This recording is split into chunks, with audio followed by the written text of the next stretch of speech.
एक लंबी कहानी शुरू होती है एक छोटे से गांव से, जहां एक छोटा सा ढाबा था।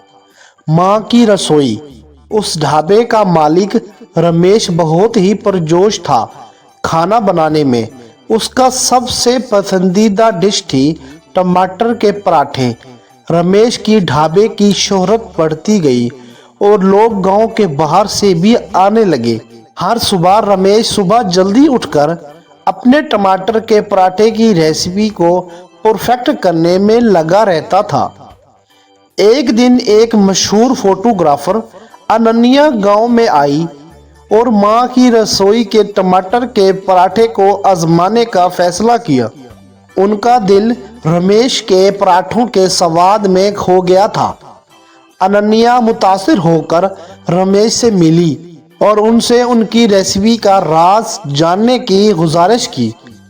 रमेश ने अपने दिल का हाल अनन्या से शेयर कर दिया और उन्हें अपने टमाटर के पराठे की कहानी सुनाई। अनन्या ने रमेश को एनकरेज किया कि अपनी रेसिपी को एक बड़ी ऑडियंस के सामने लाए।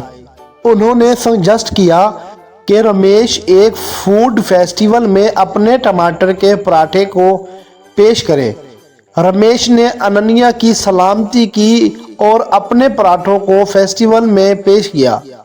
उनकी डिश इतनी मशहूर हुई कि लोग उनके पराठों की तारीफों में गीत लिखना शुरू कर दिया। माँ की रसोई और रमेश का नाम अब देश भर में मशहूर हो गया।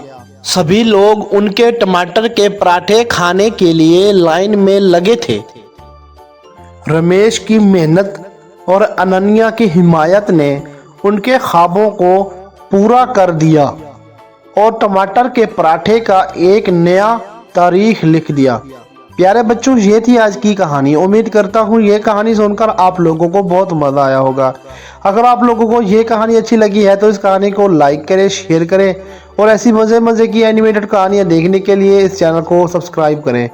साथ में बेल आइकन को भी प्रेस कर दें ताकि हमारी हर आने वाली न्यू कहानी आप तक सबसे पहले पहुँच सके।